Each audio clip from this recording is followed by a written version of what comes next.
si Princess Castro at narito ang mga napapanahong balita. Pinaghahandaan na ng Manila International Airport Authority o MIAA at Civil Aviation Authority of the Philippines o CAAP ang pagdagsa ng mga biyahero kaugnay sa nalalapit na undas gayon din sa BSKE. Ayon kay MIAA Officer in Charge Brian Co, maaaring lumagpas sa 130,000 ang bilang ng mga pasahero kung saan ikinakasa na rin ang CAAP ang 42 nitong paliparan sa bansa upang matiyak ang ligtas na biyahe ng mga pasahero.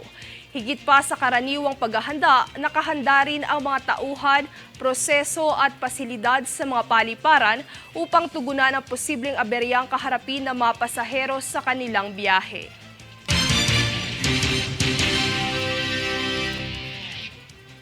Ginawang posible ng mga magsasaka sa Negros ang presyong 25 piso kada kilo ng bigas.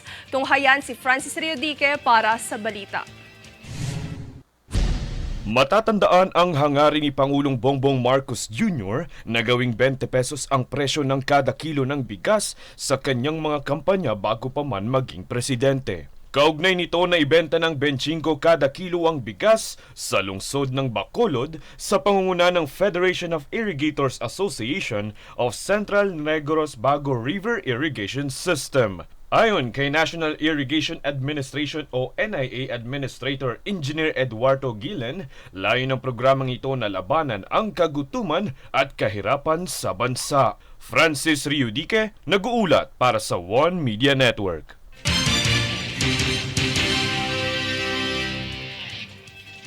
Hinihikayat ng Department of Trade and Industry o DTI ang mga Pilipinong nagbabalak mag-invest sa Activate Summit nito na mag-uumpisa bukas ika-17 ng Oktubre.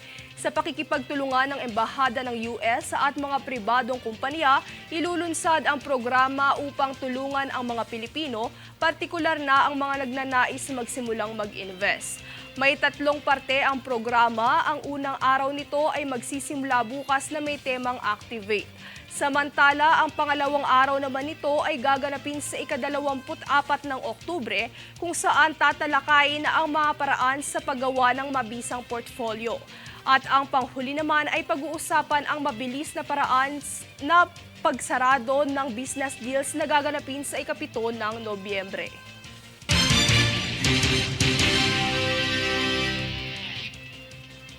Kami ang boses ng pagbabago. Ako si Princess Castro at ito ang News Force. Sa ulo ng mga balita. Israel-Hamas conflict itinaas na sa Alert Level 4. Mandatory repatriation ng OFW itinakda ng DFA. Mga magsasaka sa Negros, ginawang posible ang 25 piso kada kilo ng bigas. DILG Secretary Benhur Abalos siniguradong tuloy ang pasada sa kabila ng transport strike. No work, no pay na polisiya angkop sa BSKE. Toll fees sa SCTEX magtataas simula bukas. PCG nagsagawa ng vessel tour para sa mga kabataan ng Baseco at Batangas. Patas at pantay na balita, komprehensibong ulat para sa pulso ng masa. Ito ang News Force.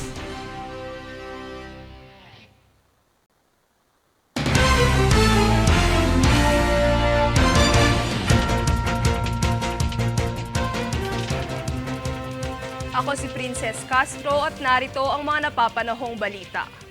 Matapos ang sunod-sunod na pagdinig sa Senado ukol sa di umano'y kultong tinatag ng Socorro Bayanihan Services Incorporated o SBSI sa Sitio Kapihan, Bayan ng Socorro sa lalawigan ng Surigao del Norte, pinangunahan ni Senador Bato de la Rosa ang inspeksyon dito kamakailan lang. Base sa inspeksyon, napag-alaman ng senador na may isang sementeryo sa nasabing sitio kung saan ito'y masusukat sa lawak na halos 300 ektarya at mayroong 20 batang nakalibing rito. Sa Sambit pa ni De La Rosa, tila mayroong tinatago ang sitio dahil iisa lang umano ang sagot ng mga nakatira rito kahit hindi pa tinatanong. Dahil dito, pinag-utos si De La Rosa sa National Bureau of Investigation na siyasatin ang dahilan ng pagkasawi ng mga batang nakalibing dito upang idagdag ang impormasyon sa naunang pagdinig.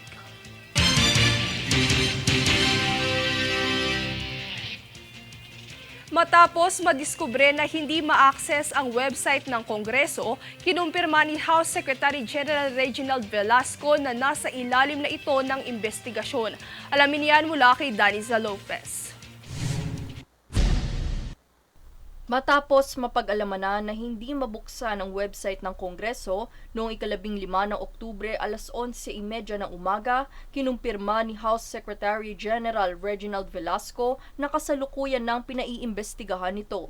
Tiniyak ni Velasco ang agarang kilos at solusyon na ginagawa para rito kasama ang Department of Information and Communications Technology o DICT, Cybercrime Investigation and Coordinating Center o CICC at mga law enforcement agencies. Mapapansin na kung bibisitahin ang opisyal na website ng Kongreso ay matagal itong mag-load hanggang sa hindi na ito mabuksan kung saan nakalagay ang "This site can't be reached". Nagbigay babala naman si Velasco sa publiko na maging mapanuri sa mga kahina-hinalang email na matatanggap mula sa Kongreso. Humingi rin ito ng unawa sa nangyaring insidente kung saan nagbigay ito ng kasiguraduhan na agad itong aaksyonan. Daniza Lopez nag-uulat para sa One Media Network.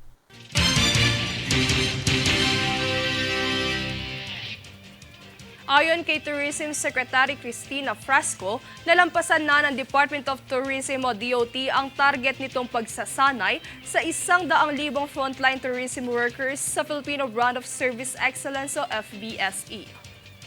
Matatandaang ang FBSE ay na-conceptualize ng DOT noong taong 2013 na may mahigit 13,000 na sinanay mula nang ito ay mabuo.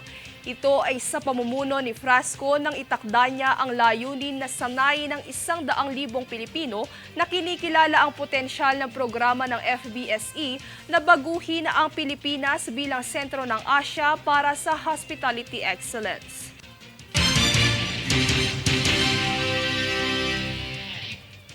Kami ang boses ng pagbabago. Ako si Princess Castro at ito ang News Force. Sa ulo ng mga balita.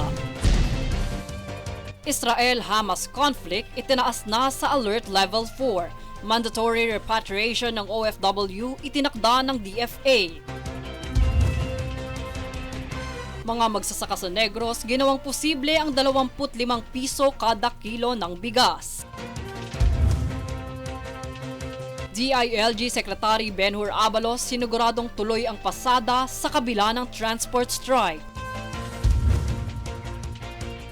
No work, no pay na polisiya angkop sa BSKE.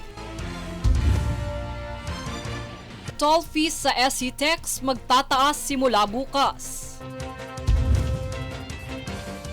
PCG nagsagawa ng vessel tour para sa mga kabataan ng Baseco at Batangas. Patas at pantay na balita. Komprehensibong ulat para sa pulso ng masa. Ito ang News Force.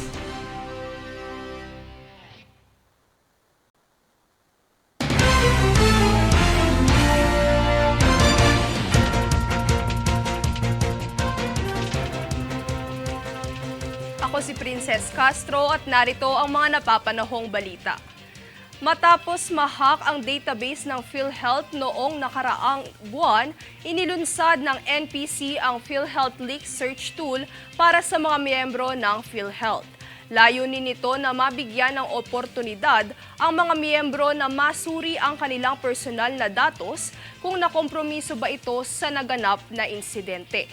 Mangyari lamang na bisitahin ang website portal kung saan siniguro ng NPC na protektado ang anumang impormasyon at hindi nito kinokolekta ang mga datos na nasa website.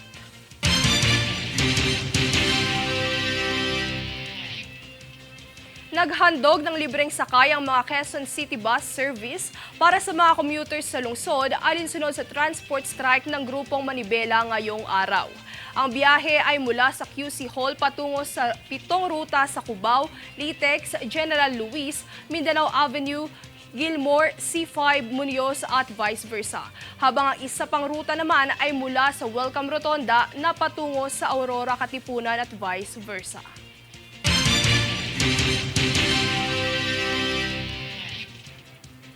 Dahil sa masalimuot na pinagdaanan ng pamilya ni Francis J. Gumikib, 14 na taong gulang na grade 5 student na nasawi matapos itong sampalin ng kaniyang guro sa lungsod ng Antipolo, patuloy pa ring nakikiramay ang Department of Social Welfare and Development o DSWD sa pamamagitan ng tulong pinansyal. Ayon sa kalihim ng DSWD na si Rex Gatchalian, nagpaabot sila ng 50,000 piso para sa burial assistance ng nasawing bata. Dagdag pa riyan, sinimulan na rin nilang asikasuhin ang agarang pagtugon sa mga bayarin sa ospital at libingan ni Gumikib. Nangako naman si Assistant Secretary Romel Lopez na pananatilihin nila ang kaligtasan at susubaybayan ng kapakanan ng pamilyang naiwan ni Francis.